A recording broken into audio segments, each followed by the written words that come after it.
Hi, boys and girls. Welcome back to Ms. Keedy's Corner. Today's episode is our DIY do-it-yourself episode. I'm really excited for this one. I've been waiting for it all week.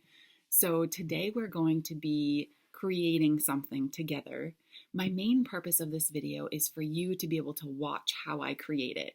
My main purpose is not for you to do it yourselves because it is a process that has many steps. And if you were wanting to do it yourself, you would have to have your mom, dad, or guardian help you complete the process because there are a few steps that would require a parent to be there. So that's really important that you understand that it's going to be a really fun video for you to watch how I make them. However, it's mainly for you to watch, and it's a difficult process, so it would require a parent or guardian to help you if you'd like to do it yourself. But if they're willing to when you ask them, then that would be great. But it's all up to them, right? They have the final say in this. So with that being said, let's get started. So today I'm going to do a DIY, a do-it-yourself in making jitter glitter. And I know that many of you have loved the jitter glitter bottle that I brought into the class. Unfortunately, it's actually still at school. I haven't had a chance to go grab it. So I was thinking, why not just create another jitter glitter that I can also show this video to all to see how I make them. So you can see each step in the process and see the experiment. So let's get started with materials. What I have here, I have 1 cup of water, just plain water from the tap or the sink. This is my jar that I'm going to be putting all of my contents in. So I'm going to put my water and all my ingredients in this jar. Now you remember the one that I had at school. It was very big. It was a water bottle, so it was pretty large. Today I'm doing a mini jitter glitter jar because this is what I have at home right now. And I think it's still going to work really well because it's a completely sealed glass jar. If a parent is watching and you want to do this with your child, I would recommend a plastic container. And I'll talk more about that later in the process, but this is a glass jar and it can break, okay? So that's important to know. So you also will need regular food coloring. This one has red, yellow, green, and blue. Vegetable glycerin. This is completely optional. I choose to put it in the jitter glitter because it makes the glitter give a little more of a shine, but this is completely optional. I purchased this on Amazon. It was a few dollars. And then you will need clear glue. Cannot be white glue. It has to be clear glue. And the clear glue, what it does is it slows the glitter as it's falling to the bottom of the jar. So the more glue you use, the slower your glitter is going to fall down, and the less glue you use, the faster the glitter will fall to the bottom. So it all depends on what you would like your jitter glitter to look like. And then the last part is the actual glitter itself. I also purchased this on Amazon. It's a bunch of different colors. I know, it's kind of overwhelming. But today I'm just going to choose a few of these colors to use, and you'll be able to see what combination I chose. I'll make sure to share that with you all. I also have this bag that, boys and girls, you probably recognize this because this is the one that I had made this in the classroom. If you just have a random assortment of glitter in the bag, that works too. The finer glitter works better for if you want to use it as a timer, which is also great. You can flip it upside down, and the finer glitter takes a really long time to settle. So those are the glitter jars that are going to keep swirling for a long time, which is great if you want to use it for a timer or if you just need to calm down, and it works really well. So the finer the glitter, the better product you'll get. However, like I said, I also use the thick glitter. I purchased this at Target in the dollar spot, and it works fine too, and it's really fun to watch. Okay, so let's get started, and I'm going to show you the first step. Okay, so the very first step is you take your cup of water. Now I only needed a cup of water because my container is very small. And you're going to pour it into a pot and boil the water. Now this is really important that parents have to do this, okay? This cannot be done by a child. It is very dangerous. So since I am an adult, I am doing it by myself. And like I said before, this video is mainly for you to view. So please be very nice to your parents and do not ask them many times to do this. This video is mainly for you to see how it is done. Okay, so now what I'm going to do is I have my boiling water that you can see the steam coming off of in a measuring cup, and I'm going to pour it into my jar. Only going to pour about halfway up for now. So I'm going to put the rest of my water back over on a different counter. And the next step that we are going to do is we are going to put our clear glue into the jar. Now, when I made the bigger jar, I probably used 10 or so tablespoons of the clear glue. Today, I'm only going to use 2 because I have a very small jar. I'm not going to put it in an actual tablespoon measuring because I don't want the clear glue to ruin my kitchen instrument. So I am going to eyeball it.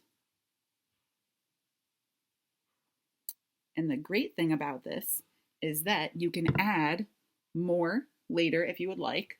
And it's okay if you add too much. It just means that your glitter is going to fall very slowly.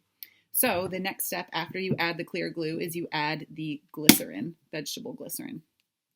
So I usually add just about 2 tablespoons, so I'm just going to do around 1. And it's the same thing for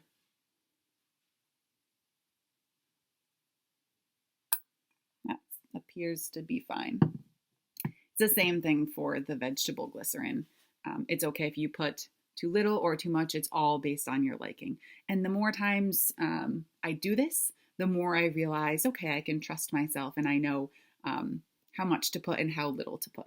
So right now we can't really see anything because both of the liquids that we added in were what? They were clear, right? So as of right now, we just have our clear glue and our vegetable glycerin in there. The next step is to add the food coloring. Okay, so now is our time to add the food coloring. I'm going to start with just a drop. I chose blue as my color, and look at how it settles into the water, the glue, and the vegetable glycerin. That's really interesting. I'm only going to add 1 drop for now because when I created the St. Patrick's Day themed Glitter Jitter, it was really, really dark, and I didn't like how you couldn't see all of the glitter that I added, especially the white glitter you couldn't really see. So for now, I'm just going to leave 1 drop of the blue food coloring in there. If you have a bigger jar, I would recommend adding more. So for now, that's what we're going to leave, and now it's our time to start adding glitter. Okay, I've tied my hair back because now we are going to work with the glitter, and sometimes it does get a little messy. So I took a whisk, which is this instrument, and I stirred up the food coloring so it was more even. And because I used blue for the food coloring, I want to stick with that, and I am going to use some blue glitter. So this is the first one I'm going to put in. I'm going to put in, I used about that much. I apologize if you just heard Champ barking in the background. So now this is what it looks like. There's just a layer, a thin layer on top, and some of the glitter is already starting to fall to the bottom. So the next color that I'd like to add in, I've used a darker blue. I'm going to add in this lighter blue, just a little bit, just to give it a nice effect. Then I'm going to add in some white. I really liked when I added in white into the St. Patrick's Day jar. And the last glitter that I'm going to add in is gold. And I think that's going to be really, really pretty. So for right now, This, I've added a darker blue, a light blue, a white, and a gold. I'm going to whisk it and stir it and see how I like the glitter, and to see if maybe I want to add more glitter, or if I think that this is a good mixture or combination. Now, don't forget, we need to add more water at the end because our jar isn't full. Oh, I really like that. I think that's really pretty. So at this point, I think that I'm going to add a little bit more water to top it off. I think I'm good on the glitter. I think that the glitter looks really nice. And then it's falling really smoothly. Now, I don't have any big chunks in this glitter jar like I did in the last one that's at school, because this one has the big gold one. So you know what? Maybe I will add some of this. But I think for now, I'm going to keep it like this. So let's go on to one of the final steps, which is adding the rest of the water in. I'll place the water over there. Now I'm going to top off the jar. I don't want to add too much because I don't want it to overflow. And I'm going to stir it one more time.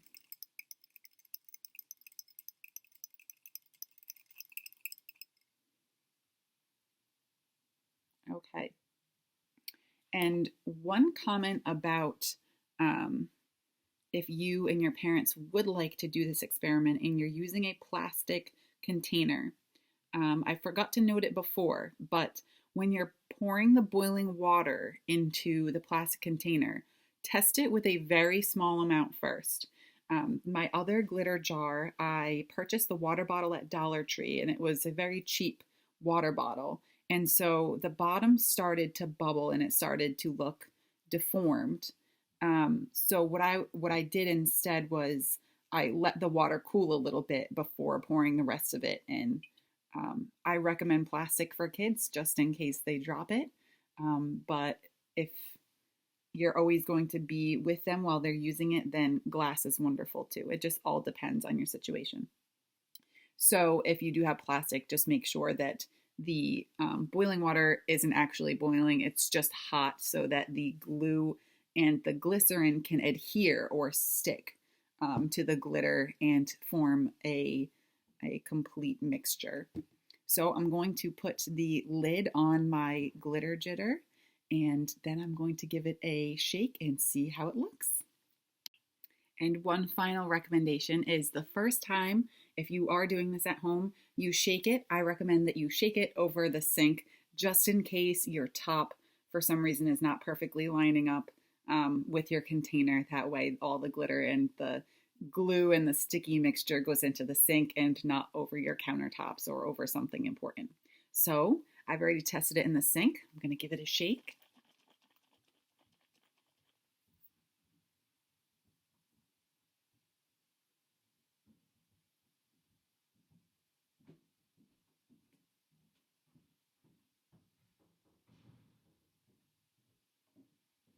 It's truly mesmerizing. All right, well, that was my DIY episode today on how to create jitter glitter. I hope you all enjoyed viewing it, and I hope that now when you look at a glitter jitter jar, you think to yourself, oh, the reason why it's falling so slow is because of all the glue, and it's shiny because of the glycerin. And I hope that this was a very fun video for you all to watch. I hope that you're having a wonderful Friday and that you get outside to play, if at all. And I look forward to making our next video and to reading your comments and seeing the pictures that your parents are sending. I hope you all have a wonderful weekend. Enjoy it, get outside, and be kind to one another. All right, I'll see you next week. Bye-bye.